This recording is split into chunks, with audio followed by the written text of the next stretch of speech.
오늘은 그동안의 의견을 정리해서 정책을 세우는 취지의 포스트 토론회인데요. 토론회 및 현장 인터뷰를 통해서 어떤 주제가 가장 많이 나왔는지 궁금해집니다.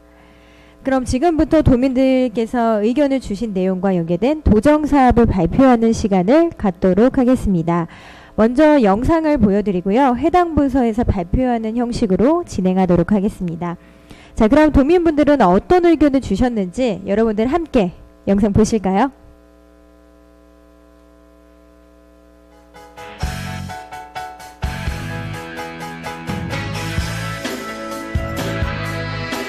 일은 하고 있는데 그게 맞는지도 모르겠고 내가 원하는 직장에 갈 수 있을까라는 취업을 늦게 하게 되면 결혼 자금도 좀 모으는데 힘들어지니까 진로 문제도 막히고 취업 문제도 막히고 결국에 결혼 문제까지 그게 연장선이 되는 것 같아요. 그래서 너무 안타까워요. 직업에 귀천이 없는 그런 국가가 됐으면 좋겠어요. 미국뿐만 아니라 유럽에서 뭐 복지 문제나 그런 점에서도 봐보면은 우리나라보다 훨씬 많이 잘 되어 있는 것 같아가지고 그런 점은 우리나라한테 많이 부족하고 많이 필요하지 않을까라는 생각이 많이 듭니다.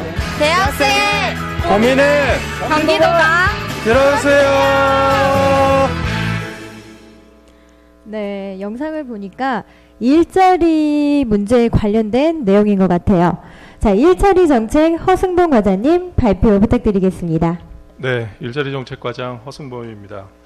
여러분들도 다 공감하시겠지만 저출산 문제의 맨 앞단에는 사실 그 청년 일자리 문제가 있지 않나 싶습니다. 청년들의 일자리가 제대로 지원이 되고 공급이 돼야 청년들이 자립을 할 수 있고 자립을 해야 또 결혼도 하고 출산도 할 수 있는 것 같은데요. 저희 그 청년 실업과 관련된 청년 일자리와 관련된 것을 간략히 보고 드리도록 하겠습니다. 먼저 청년 실업의 심각성에 대해서는 아마 다들 공감하실 것 같습니다. 지금 전체 일반적인 실업률이 3% 후반대 정도 되는데요. 청년 실업률은 3배 이상 되는 10% 정도가 되고 있습니다. 근데 이런 청년 실업의 문제가 단순히 그 청년 세대만의 문제가 아니고 가깝게는 그 청년들의 부모 세대가 또 다 부담을 져야 되는 그런 문제가 있고요. 나아가서는 우리 사회 전체적인 그런 활력이 저하된다 그럴까요? 그런 문제가 있습니다.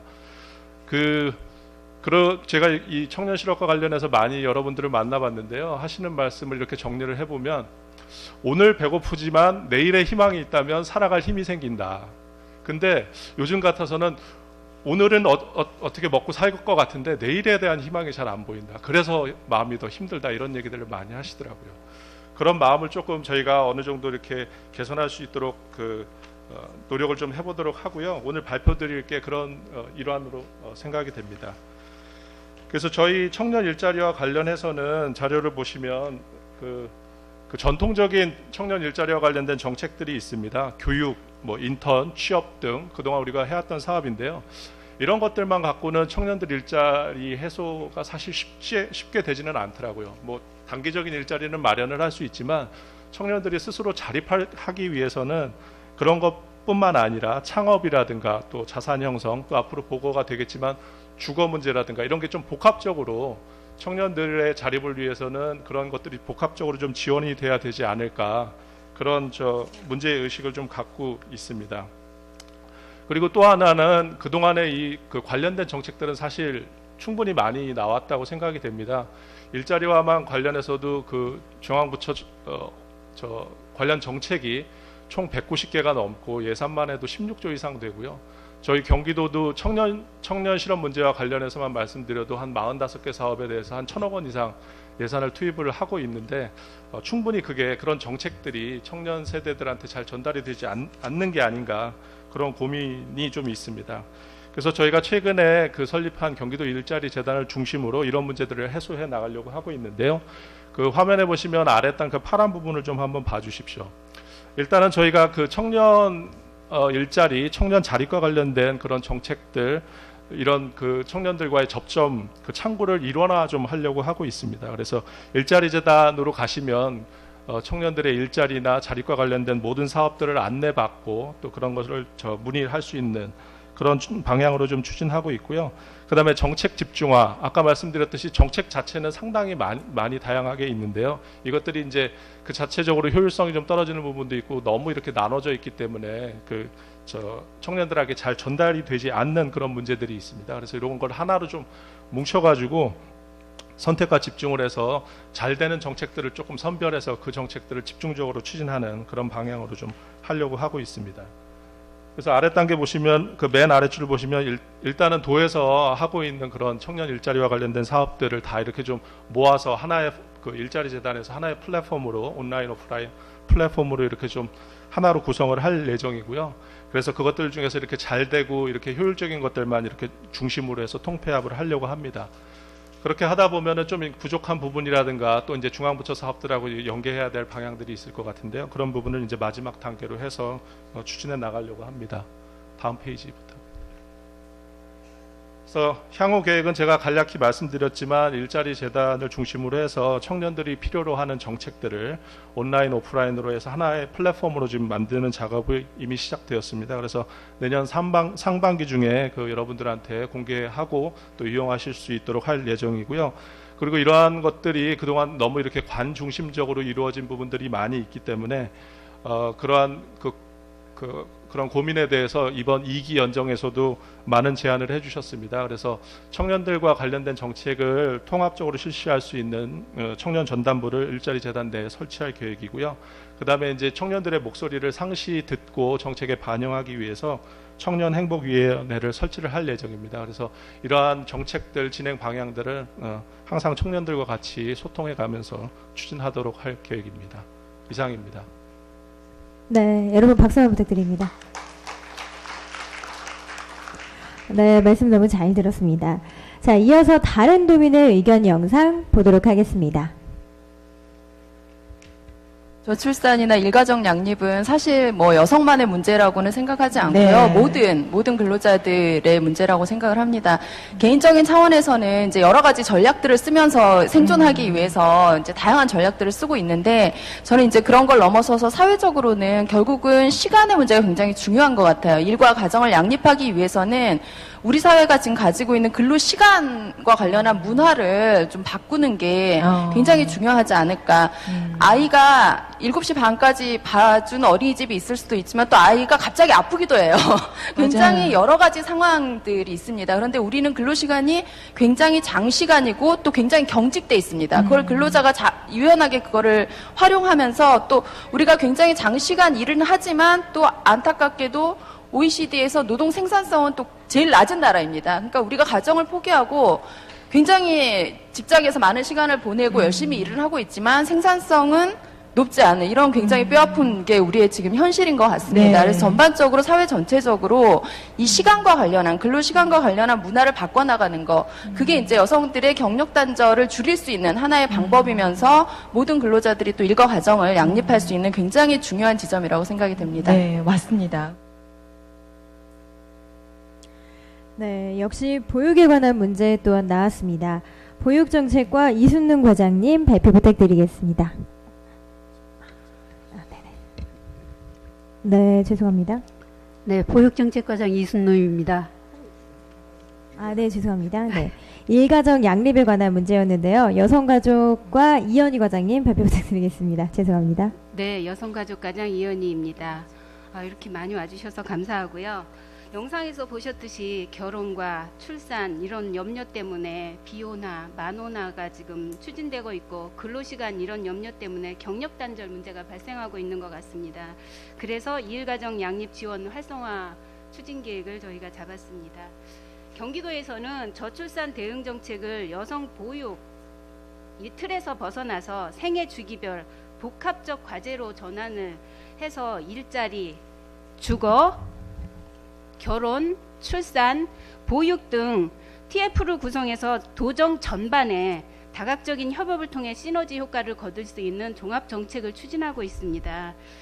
그 종합정책 추진 기관으로는 경기도 여성가족연구원의 일자리 전략센터를 중심으로 해서 저희가 일자리 전략 센터를 중심으로 해서 일가정 양립 지원 센터를 좀 발전시켜 나가고자 합니다.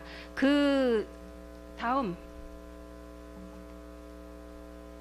거기서의 주요 사업 내용은 저희가 이제 릴레이 토론회 결과를 좀 반영을 해서 작성을 했는데요. 여성 근로자를 위한 경기도 고용안정 허브 기간을 지정을 해서 저희들이 직장과 출산, 육아를 병행하고 워킹맘을 경력단절 예방으로부터 네트워크를 구축하고 그 다음에 협력 프로그램을 개발 보급을 하고요. 경력단절 예방을 위해서 교육 멘토링 프로그램과 그 다음에 워킹맘들의 고충 상담 프로그램을 지금 현재 5개 시군에서 하는데 전 시군으로 확대 추진하고자 합니다. 또 이일가정 양립 지원정책 발굴을 위한 연구사업으로서 여성 정책 개발 및 예산의 저출산에 미치는 영향 등을 분석을 해서 그것들을 평가, 개발, 지표 개발을 하고요. 또 기업 현장에 모성 보호제도 활용률 제고를 하기 위한 여성 경력 유지 모니터링 연구 사업을 좀 실시하고자 합니다. 또한 기존의 중소기업 대상의 가족 친화 기업 문화 저변 확대를 위한 컨설팅을 강화해서 가족 친화 기업 수준 진단 및 컨설팅을 실시하고 여성 고용 우수 기업 진단 및 선정 사업을 확대 추진해 나가고자 합니다.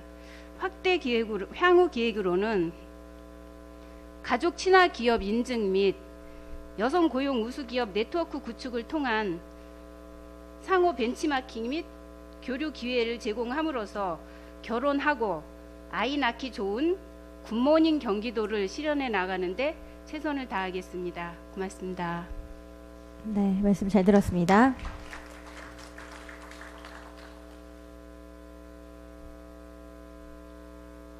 다음 영상 보시겠습니다.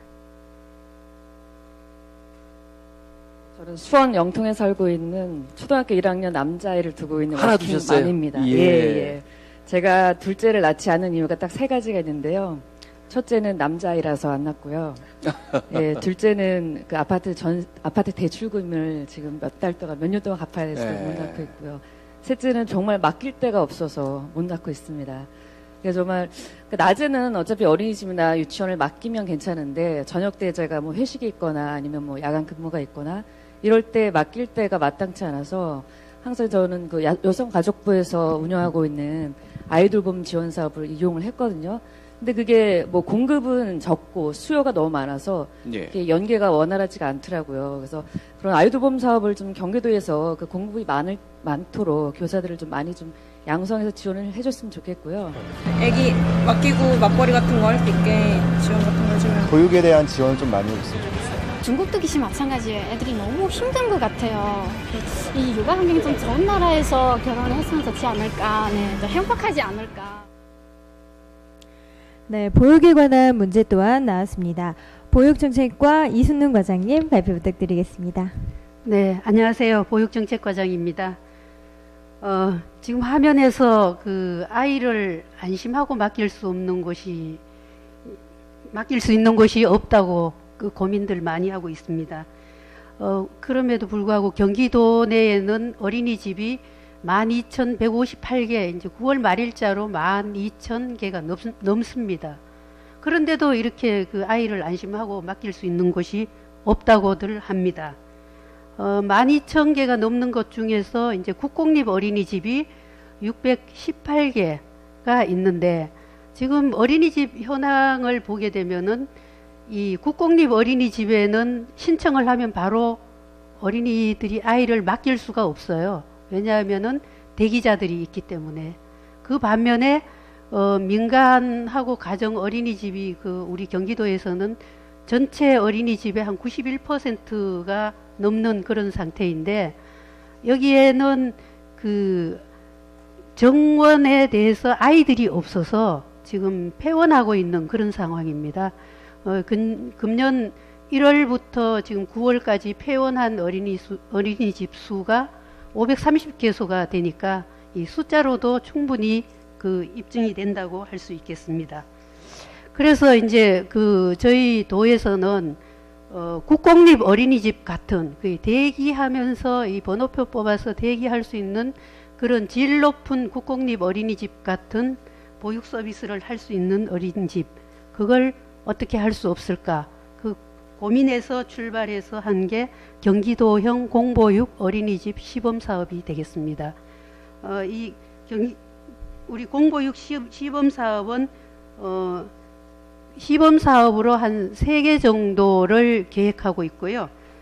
경기도 가족여성연구원에서 직접 운영하면서 거기에 대한 모형을 개발하기 위해서 운영하고 있습니다.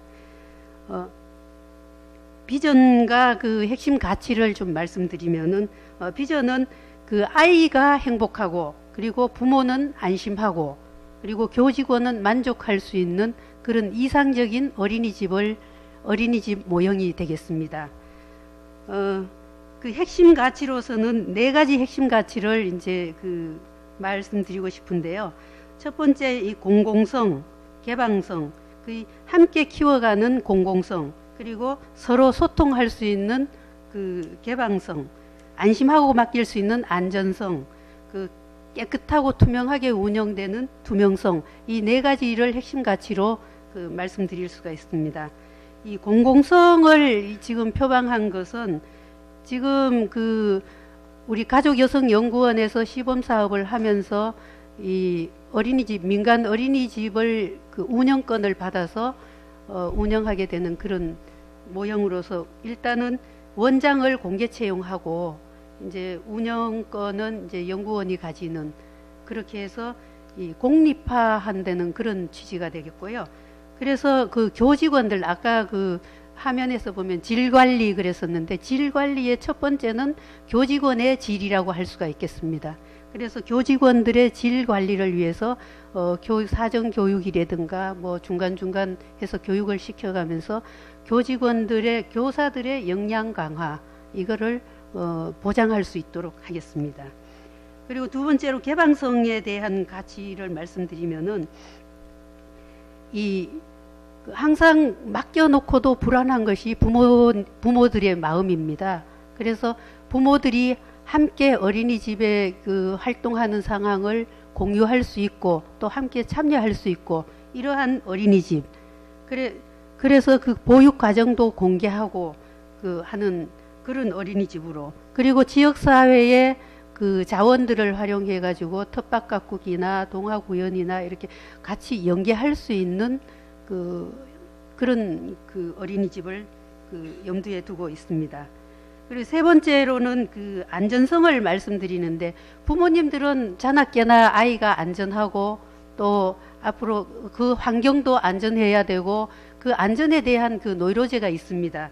그래서 이 어린이집 모형에 대해서는 이제 친환경 소재를 쓰고, 교재 교구도 친환경적으로 하고, 뭐 유해 환경을 전부 차단하는 그런 모형으로 하고, 또 친환경 농산물을 농산물이라든가 이런 먹거리를 사용함으로 해서 이 건강식단을 운영할 수 있는 이런 어린이집을 염두에 두고 있습니다.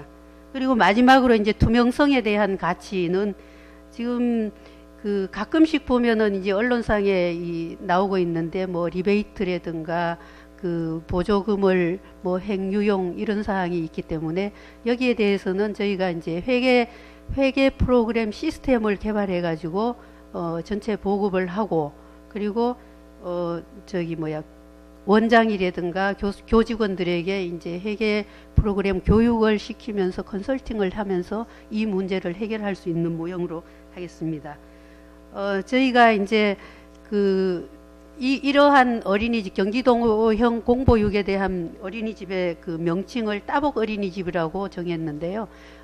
뜻은 이제 따뜻하고 복된 어린이집, 이러면서 4가지 가치를 전체를 함유하고 있는 그런 어린이집으로 해서 11월 달에 3개를 개원할 예정으로 지금 열심히 준비하고 있습니다.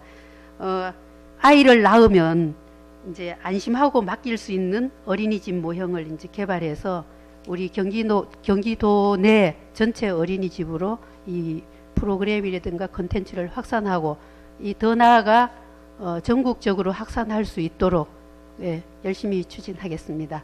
감사합니다. 네, 잘 들었습니다. 자, 다음 영상 보시겠습니다.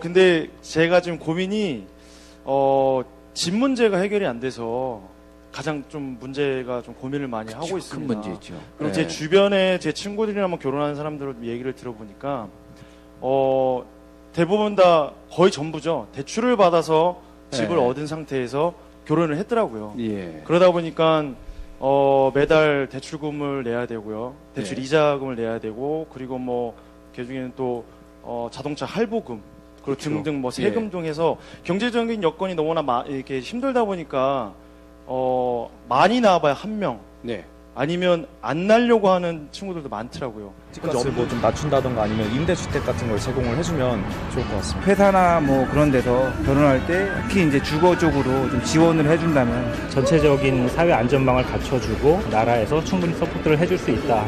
그렇게 될 때 뭐 이런 문제들이 해결되지 않을까 그렇게 생각을 합니다. 네, 주거 부분에 대한 이야기가 나왔는데요. 저출산 위기 극복을 위해서는 아마도 꼭 짚고 넘어가야 될 문제가 아닌가 싶습니다. 주택정책과 김철중 과장님, 이 부분에 대해서 말씀 부탁드리겠습니다. 네, 주택정책과장입니다. 저희가 지금 추진하고 있는 베이비 2 플러스 따버하우스를 좀 설명드리고 싶은데요. 이제 저희는 지금 이제 화면에서 보셨습니다만은 청년들이 이제 결혼이 전제가 돼야 이제 출산이 된다 이런 측면에서 청년층의 주거 안정을 통해서 출산을 좀 저출산을 극복하는 마중물 역할을 하자 이런 그런 배경에서 저희가 이 사업을 추진하게 됐습니다. 2자녀 이상 출산을 장려하기 위해서 좀 출산을 많이 하실수록 임대료를 많이 지원해드리고 그다음에 신혼 가구들이 2 이상 낳아서 키울 수 있도록 면적도 확대를 해드리고요. 그 다음에 이제 따복 공동체 활성화라는 것을 좀 품격 있게 기해보겠다 이런 3가지의 경기도 지원 시책이 있습니다. 대부분 공동주택에서 공동체가 활성화되지 않는 이유는 그 공동주택에 거주하시는 분들의 그 관심사가 서로 다르기 때문에 그렇거든요. 근데 이제 저희 집은 특히 젊은 층 그리고 그 공동주택에 전부 신혼부부만 이렇게 거주시킬 수 있습니다. 그렇기 때문에 같은 공동체의 그 공동사인 육아를 좀 더 이렇게 활성화시킬 수 있는 그런 좀 이선동 과장님 말씀하신 그런 프로그램들을 같이 넣고자 하는 게 저희 베이비 2 플러스 따복하우스의 가장 큰 특징이라고 볼 수 있겠습니다. 저희가 2020년까지 1만 호를 공급하는데 그 중에 신혼부부에게는 7천 호를 공급하고요. 나머지 사회 초년생이나 대학생, 고령자 등에게 3천 호를 공급합니다. 이 1만 호를 짓기 위해서는 대략 1조 3,400억 정도가 필요한데요. 그 중에 1조는 저희가 이제 국비나 기금에서 지원을 받고요. 나머지 도가 좀 더 돈을 할 필요가 좀 있습니다. 그래서 저희가 한 3,419억 정도를 2020년까지 투자해서 좀 신혼부부들이 자녀를 낳아서 기를 수 있도록 면적을 좀 확대해 주는 프로그램과 임대료를 싸게 해주는 그런 부분에 저희가 지원을 할 예정입니다. 다음. 요걸 한번 예시를 조금 설명드리겠습니다. 저희 경기도에 지어지는 따복하우스 그리고 LH가 짓는 행복주택에 입주하시는 청년 신혼부부들은 모두 임대보증금, 그러니까 표준 임대보증금은 전세로 환산했을 때 전세금의 한 반 정도 되는 금액에 40% 정도 되는 40%에 대한 이자를 저희가 지원을 해드립니다. 도비로. 그렇기 때문에 임대보증금의 40%를 안 내도 되는 효과가 있습니다. 그런데 자녀를 하나 더 낳으시면 60%로 확대해드리고요. 자녀를 둘 낳으시면 임대보증금은 부담을 안 하셔도 됩니다. 그냥 임대료만. 그래서 아주 획기적인 상품이라고 볼 수 있습니다. 그렇게 되면은 시세에 얼마 정도가 되는가를 보면요. 기존에 옆에 있는 집이 민간임대 한 100%를 보면 저희 따복하우스에 들어오시면 64% 수준에 거주할 수 있고요. 자녀를 하나 낳으시면 56%, 2분 낳으시면 40%인데 저희가 영구 임대주택이라고 가장 그 취약한 계층한테 공급하는 프로그램이 있습니다. 그 영구 임대주택이 시세의 30% 수준으로 공급합니다. 그렇기 때문에 굉장히 획기적인 그 주거 안정을 가질 수 있는 프로그램이다 이렇게 보시면 되겠습니다. 저희가 5월 17일 날 지사님이 1만호 발표를 하셨고요. 지금 4개 지구 1312호는 민간 참여 사업자를 선정을 했습니다. 지난 7월에. 올해까지 1만호 부지를 전체 확보하고 4개 지구 1312호는 올해 말까지 입주자 모집 공고를 할 예정입니다. 그래서 17년까지 사업 승인을 모두 마치고 2020년까지는 모두 입주 완료토록 하겠습니다. 이게 굉장히 획기적인 사업인데 여러분들의 많은 도움 부탁드리겠습니다. 이상입니다. 네, 여러분 박수 부탁드리겠습니다. 네, 일자리, 보육, 일가정 양립, 주거 문제까지 저출산 위기 극복을 위해서 모두가 고민하는 내용에 대해 경기도 정책을 말씀드렸습니다. 이 모든 것이 저희가 잘 실현이 되려면 바로 전략을 잘 세워야 될 텐데 경기도에서는 저출산 극복을 위해 어떤 전략을 가지고 계신지 안동광 미래전략 담당관님의 발표가 있겠습니다. 네, 미래전략 담당관 안동광입니다. 저는 동영상 없이 바로 하는 거네요. 근거 기반의 인구 정책 발굴이라고 하셨는데요. 사실은 근거 기반이라는 게 저희가 좀 데이터 기반으로 한번 보자 이런 말씀입니다. 데이터 기반으로 볼 때 어떤 인구 정책을 세워야 되는가를 보는 건데 저희가 이제 한번 이 현재 추세가 그대로 될 때 경기도가 2030년에 어떻게 될까를 한번은 좀 분석을 해봤는데요. 인구 같은 경우는 이거는 이제 주민등록 인구 내국인 기준입니다만 인구는 늡니다. 30년 되면 한 100만 명 정도가 늘 건데 출생아 수 같은 경우는 보시면은 11만 명에서 아마 현재 추세가 계속되면 한 9만 6천 명으로 좀 많이 감소가 됩니다. 또 그렇게 되게 되면 역시 초등중학교도 현재 기준으로 볼 때 되면 역시 한 270여 개가 감소되고요. 그럼에도 불구하고 또 65세 이상 노인 인구 같은 경우는 현재 한 128만 명 15년 기준으로 해서 한 10%인데 290만 명으로 늘게 됩니다. 그래서 이제 저희 기획조정실에서는 과연 이러한 문제를 사실 이렇게 되면은 저희 사회가 좀 문제가 되지 않겠습니까? 그래서 이런 문제를 좀 완화하고 그다음에 저출산 문제를 해결하기 위해서 어떻게 해야 될까? 그래서 데이터 기반으로 해서 좀 연구를 했고 그다음에 성과를 좀 냈습니다. 다음 보여주시죠. 그래서 저희가 하는 것들은 주로 이제 미래 예측을 좀 해봤습니다. 저희가 기존에 사실은 인구 정책 같은 것들은 아까 같이 설문조사를 해서 개인의 의견을 듣는 어떻게 보면 좀 미시적인 접근입니다. 그 방법이 틀렸다는 건 아니고 다만 그동안에 좀 부족했던 부분은 좀 거시적인 측면에서 어떤 식으로 접근해야 하는지가 조금 부족했다고 저희는 판단했고요. 그래서 저희 같은 경우는 작년에 한 데이터 2000년부터 한 2014년까지 데이터 한 15,000여 개를 집어넣고 과연 그동안의 모든 정책들 중에서 출산율에 영향을 미치는 것이 어떤 것들인가 연구를 했었습니다. 그래서 지금 저희가 볼 때는 가장 중요한 게 그게 일자리하고 주택이다 이런 결과를 내서 지금 이제 허승범 과장님이나 이 주택과장님께서 말씀해 주셨던 거고요. 그 다음에 이제 2차적으로는 지금 요거 좀 깊게 들어가서 그러면 혼인에는 어떤 것들 영향을 미치고 출산에는 어떤 것들 영향을 미치는지 31개 시군별로 지금 보고 있습니다. 그래서 저희가 예상할 때는 10월 말 정도가 되면 좀 손에 잡히는 그런 정책들을 좀 내놓을 수 있을 것 같습니다. 또 저희 과에서는 정책 분석 및 뭐 평가도 하고 있는데요. 학력이나 직업별로 어떤 영향을 미치는 것인지 저희가 볼 때는 학력이 높을수록 좀 출산율도 좀 높은 결과가 좀 나왔고요. 또 직업별로 보면은 사무직 같은 경우 출산율이 좀 떨어지고 있고 전문직 같은 경우도 출산율이 높아지고 있습니다. 이런 것들을 보면 타겟팅을 할 때 두 개 다 할 수 없다 그러면 사무직의 출산율을 높이는 방향으로 정책적으로 좀 타겟팅을 해야 한다. 이런 좀 의미 분석이 되고 있습니다. 또 아쉽게도 이게 통계적으로는 볼 때는 아직까지는 출산 장려금보다는 일자리나 주택 같은 것의 효과성을 분석했다. 이런 것들을 저희가 계속 분석을 해서 도의 큰 흐름의 정책 방향에 어떻게 가야 하는지를 분석을 하고 있습니다. 또 현재 하고 있는 사업 중에 하나가 저희가 이제 출산 보육 네트워크 매핑 구축 사업을 하고 있습니다. 저희 빅데이터 담당관실과 함께 그 신용카드 분석을 통해서 예를 들면은 이제 분만 취약 지역이 있습니다. 분만 취약 지역에서는 어디에 가서 애를 낳고 어디에 가서 육아용품 구입하는지를 저희가 좀 분석을 해보고 있거든요.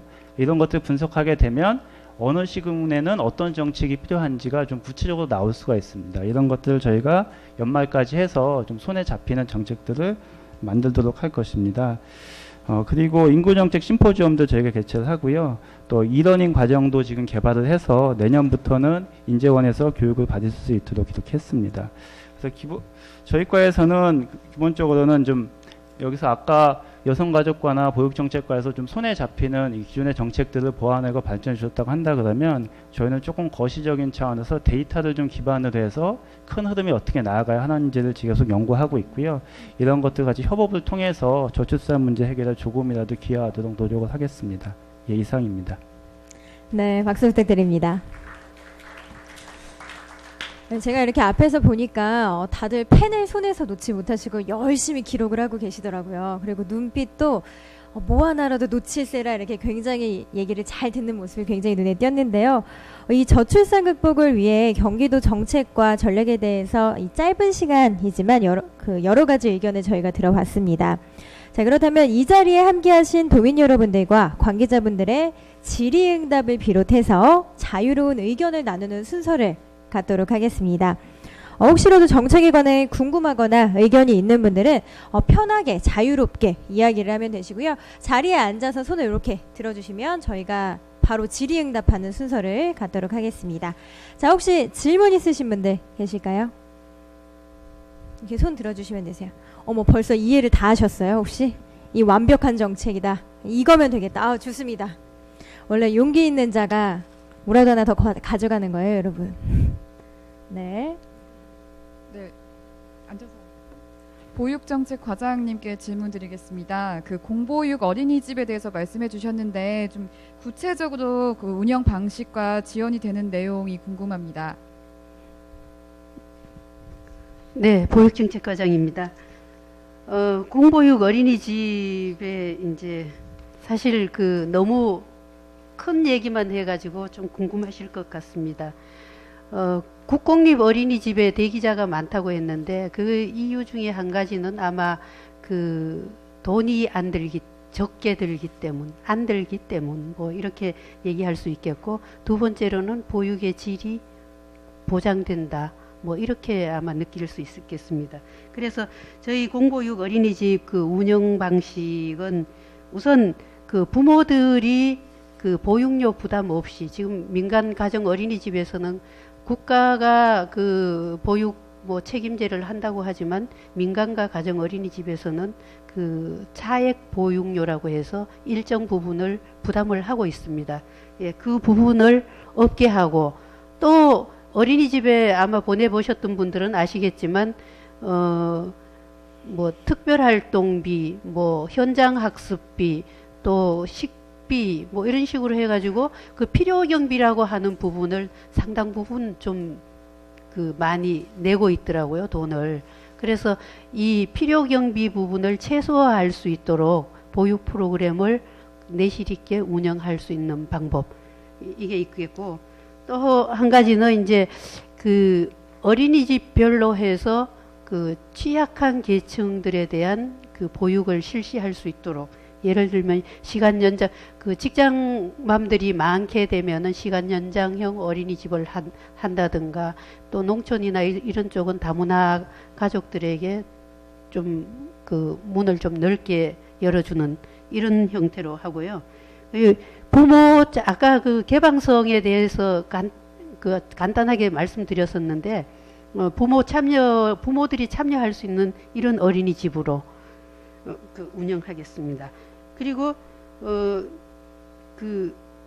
공보육 어린이집에 대한 지원은 특별히 이제 많이 큰 예산을 지원하는 것이 아니라, 지금 운영하고 있는 어린이집들 중에서 보면은 보육 수준이 높은, 그러니까 서비스 수준이 높은 평가를 했을 때 한 90점 이상의 어린이집들에게 공공형 어린이집이라고 해서 국가에서 예산을 약간 지원을 하고 있습니다.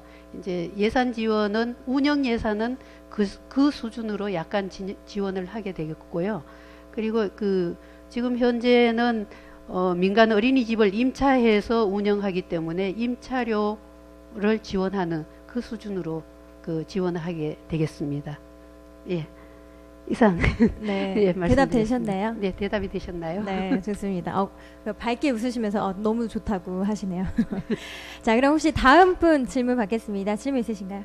네. 앞에 마이크 부탁드리겠습니다. 전 2차 토론 때 패널로 좀 참석을 했었는데요. 그때 많이 나왔던 이야기가 주거지 문제였어요. 그래서 이번에 그 따복하우스 1만 호 공급의 뉴스는 정말 반가운 뉴스인데 한 가지 좀 궁금한 것이 있는데요.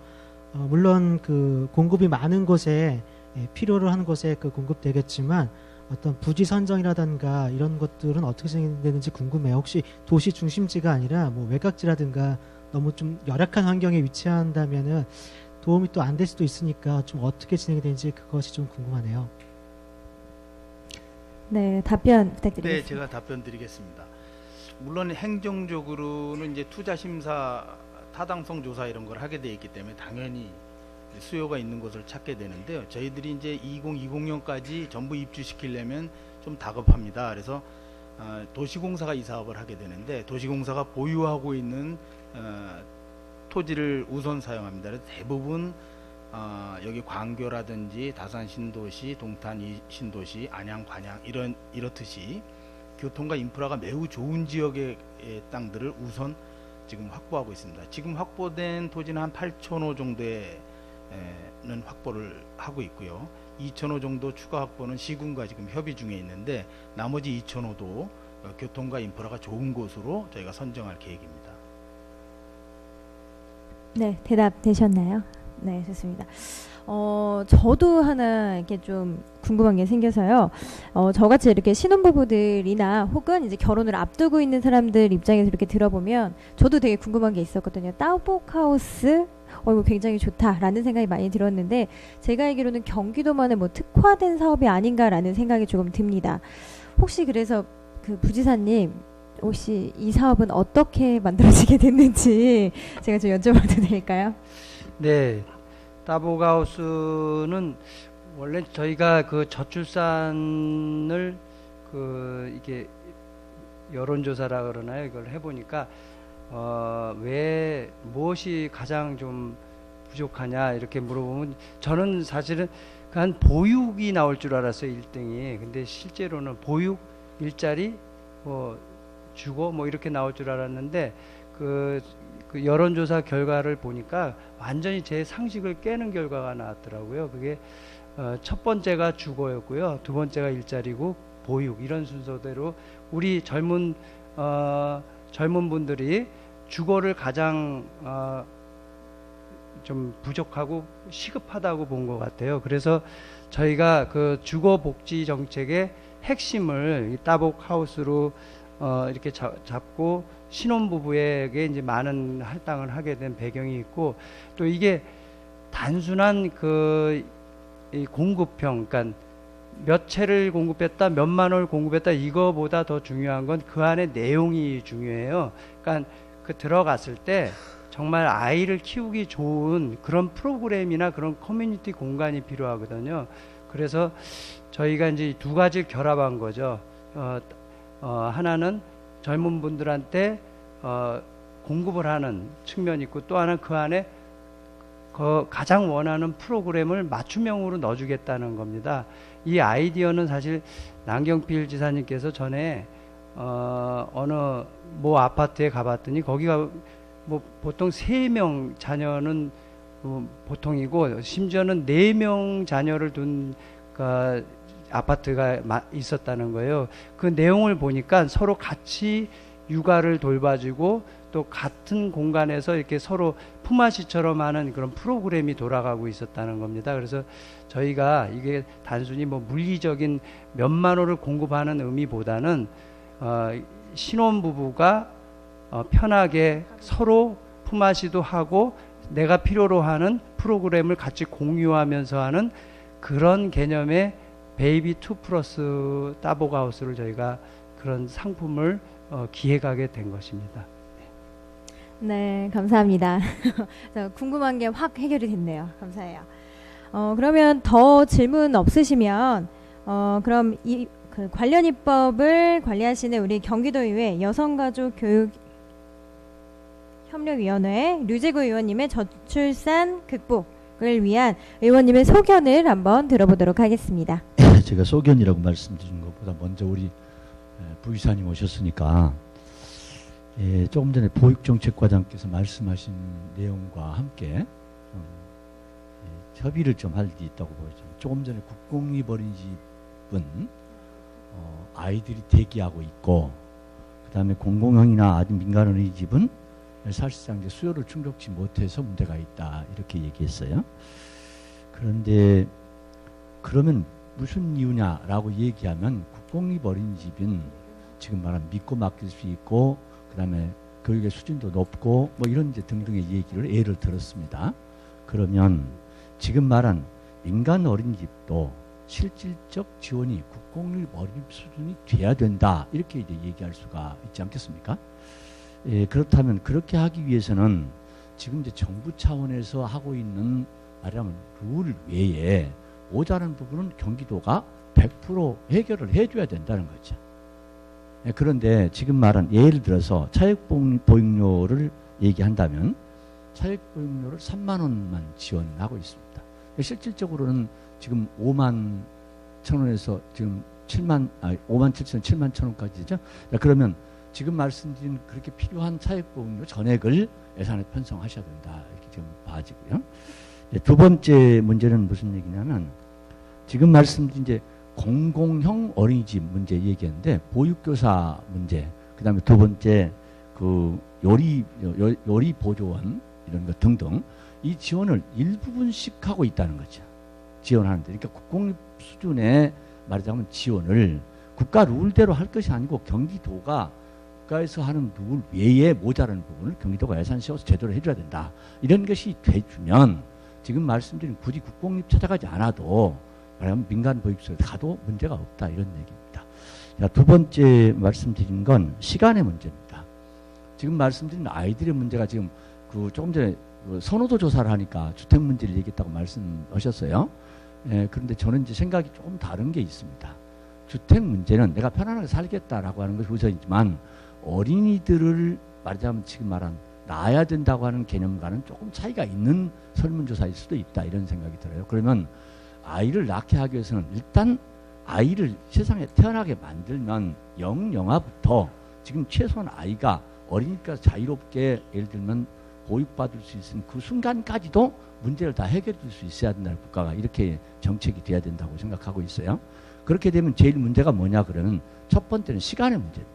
출퇴근할 때 일정치 못한 부모들의 문제를 어떻게 해결할 건가. 두 번째는 직장에서는 그런 불이익 당하는 문제를 어떻게 해소해 줄 건가. 이런 문제가 뒤따라 해결돼야 되는데 우리는 지금 사실 기업에 대해서 실질적으로 어떻게 할 것인가에 대한 것은 협조 요청 내지는 기타 다른 것은 거의 정책적으로 없다고 저는 봐집니다. 따라서 직장에서도 지금 말하는 불이익이 생길 수 있는 것은 인센티브를 주어서 최소한 그 인센티브가 우리가 지금 예를 들면 휴가를 주거나 일단 어떻게든 간에 공백이 생기더라도 차후에 왔을 때 아무런 기업에 불이익이 안 된다라고 하는 것을 경기도가 보장해 줄 수 있는 정책이 있어야 된다 그런 거죠. 자, 세 번째 제가 아까 말씀드린 시간의 문제인데 출퇴근 문제는 일정치 않을 수가 있습니다.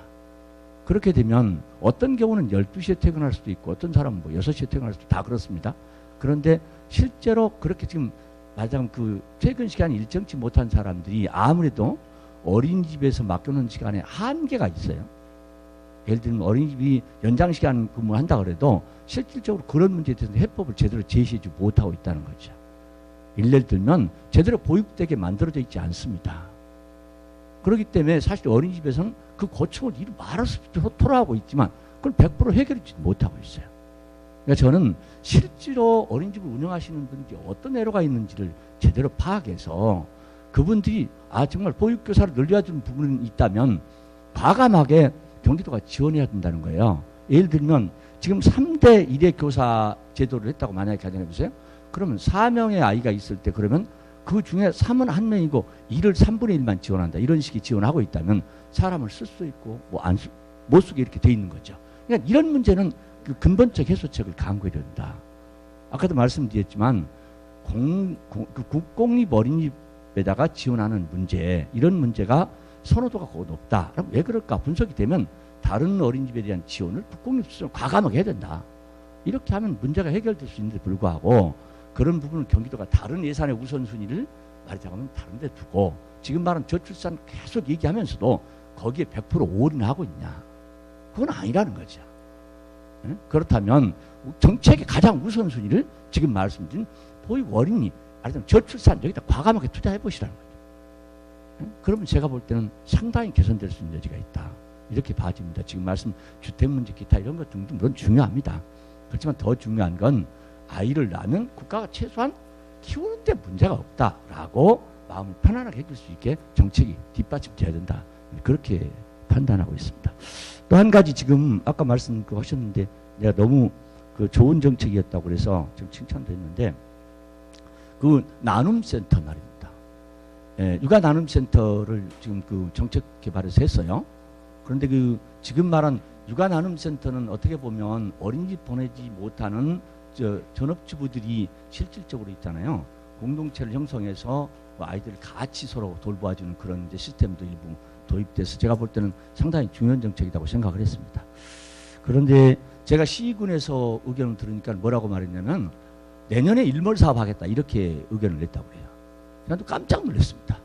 그래서 제가 다시 부탁드려서 지금 그건 그렇게 하시면 안 된다. 지금 더 확대하고 최소한 지금 할머니 특히 할머니들이 지금 다 부양되고 있는 뭐 아이들 문제, 보호하고 있는 문제 이런 문제가 좀 더 효율적으로 되고 부모들이 함께 참여해서 최소한 그분도 여가를 선정할 수 있고 그 아까 말씀드린 말하자면 직장에 다니시면 또 자유롭게 이용할 수 있는 그런 공간을 확대해 줄 필요가 있다. 이렇게 생각을 해서 말씀을 드렸는데 다행스럽게도 내년도 계속 지속하시겠다는 답변이 있어서 시장님도 좀 관심을 갖고 지원해 주셨으면 좋겠다 말씀드리고요. 세 번째는 그 친화기업 문제입니다. 가족 친화기업이라 그래서 이번에 있잖아요. 올해 4천만 원 처음에 반영이 돼서 제가 심의해 보니까요. 친화기업이라고 하는 게 경기도가 뭐 수십만 개 중소기업이 있는데 있잖아요. 그 중에 30개 내지는 40개를 선정해서 친화기업이라고 말하자면 선정합니다. 그런데 실질적으로는 한 기업당 그 100만 원 정도 미치지 못하는 예산을 편성해 놓고 그들에게 친화기업이라고 하는 그런 의미를 부여하면서 그들에게 무슨 가족 친화적인 환경을 만들어라 라고 하는 게 물론 참여기업이 있긴 했어요. 그런데 40개 선정하는데 전체 응모가 150개밖에 안 되는 그게 뭐겠습니까? 저는 이런 부분에 대해서 기업, 아까도 말씀드렸지만 기업도 뭔가 좀 당근을 주고 그좀 어차피 이익을 창출하는 거 아니겠습니까? 그러면 지금 말씀드린 자기들에게 이익이 있어야 지금 말한 친화기업으로 제대로 전환할 수 있는 그런 요인이 되지 않겠습니까?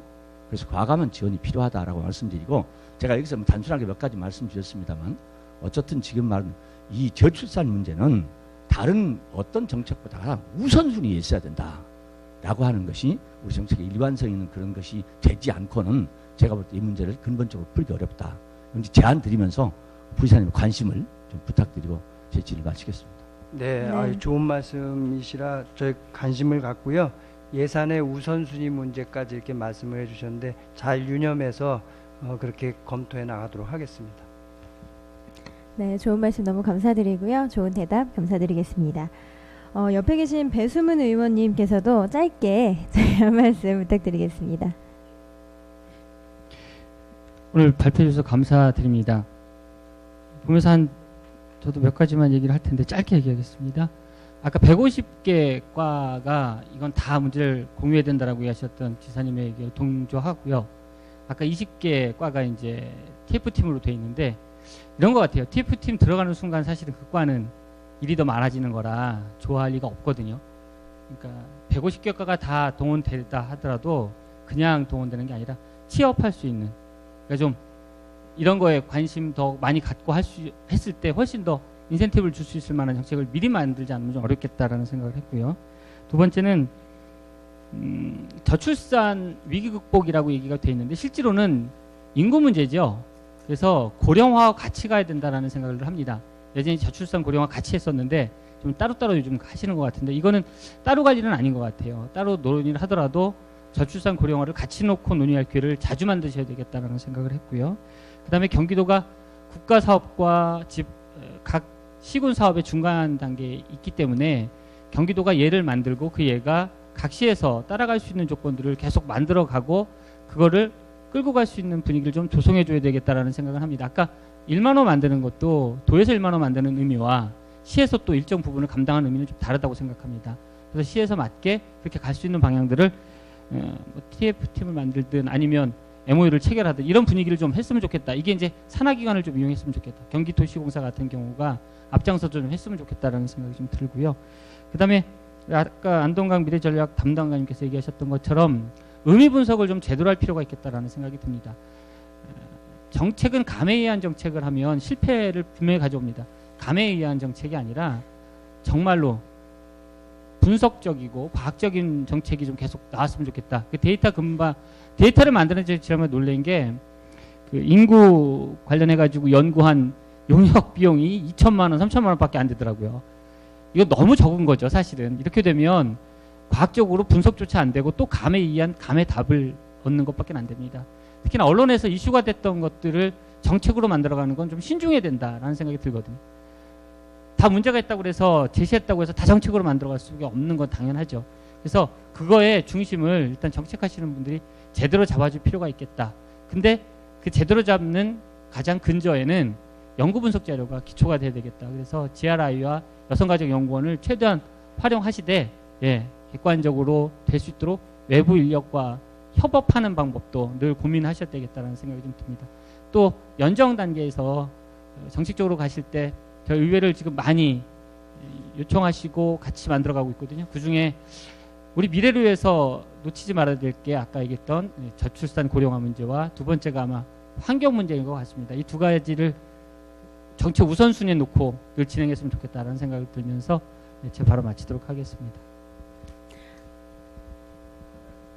뭐 안 드려도 될 정도로 대안까지 말씀을 해주셨는데요. 두 분 위원님 말씀하신 거는 시대 조류에 맞는 말씀이고 그동안 우리가 해야 되는데 좀 소홀히 했던 거를 저는 솔직히 인정합니다. 그래서 그 부분에 대해서는 저희도 가능한 한 비중을 더 조정을 해가면서도 고민을 하도록 하겠습니다. 네, 감사합니다. 정책 토론을 하기에는 굉장히 짧은 시간이었을 수도 있지만 저출산 관한 여러 의견을 들을 수 있었던 소중한 기회가 아니었나 싶습니다. 벌써 이제 저희가 마칠 시간이 다 돼가는데요. 마지막으로 부지사님께 소감 한 말씀 부탁드리겠습니다. 네.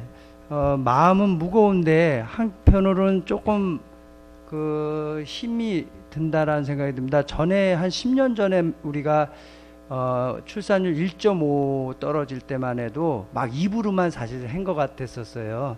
그리고 저출산에도 어떤 한과, 예를 들면 여가부, 여가 뭐 이런 어느 한 부처과 우리 같으면 어느 한과 이런 좀 지엽적으로 받아들였는데 10년 이상 쭉 되고 이게 개선될 기미가 없으니까 위기를 느낀 거죠. 드디어 우리 사회에 인구라는 화두가 올라온 거예요. 인구학, 인구론, 인구 분석학과 과학적 분석까지 나왔거든요. 전에는 그럴 필요 없어요. 스테디하게 우리가 늘고 있었고 발전을 하고 성장을 했기 때문에 생각 안 했던 요소가 지금 드디어 우리 사회에 봉착이 돼서 아까 모든 분들이 이렇게 다 모이고 심지어는 아까 보면 인사개장까지 와 있는 것 같더라고요. 그러니까 150개가 전부가 관계가 돼 있는 거예요. 그래서 제가 이제 하나의 힘이 응집되고 있구나 하는 그런 생각을 하면서 우리가 아이를 아까 젊은 부부들이나 젊은이들이 어떻게 하면 저출산을 극복하느냐 얘기할 때 자기의 삶에 대해서 많이 얘기했거든요. 근데 저는 이게 우리가 아이를 낳고 키우는 게 저는 50 몇 년 살았는데요. 제 인생에서 가장 행복했던 시절이 아이 낳고 키웠던 시절이에요. 원초적 행복을 저는 그때 느꼈던 것 같아요. 그래서 우리 모든 도민들이 정말로 근원적인 행복을 느낄 수 있는 우리 정책을 지금부터라도 정말로 형식적이지 않고 실질적으로 이제 힘을 합쳐서 해나가야 될 때라고 생각합니다. 감사합니다. 네, 부지사님 말을 들으니까 벌써부터 든든하고 마음이 따뜻해지네요. 이제 오늘로써 저출산 위기 극복을 위해 마련된 릴레이 토론회의 대단원의 막을 내려야 될 것 같습니다. 저출산 해결의 단초를 경기도가 마련한다는 취지에서 마련된 행사인 만큼 마무리는 이곳에 계신 모든 분들의 구호로 하도록 하겠습니다. 제가 여러분들께 먼저 저출산 문제라고 이야기를 하면 이곳에 계신 모든 분들이 경기도가 해결하겠습니다 라고 후창을 저한테 해주시면 되겠습니다. 자, 연습 한번 먼저 해볼까요? 어디 가나 이런 거 꼭 하죠.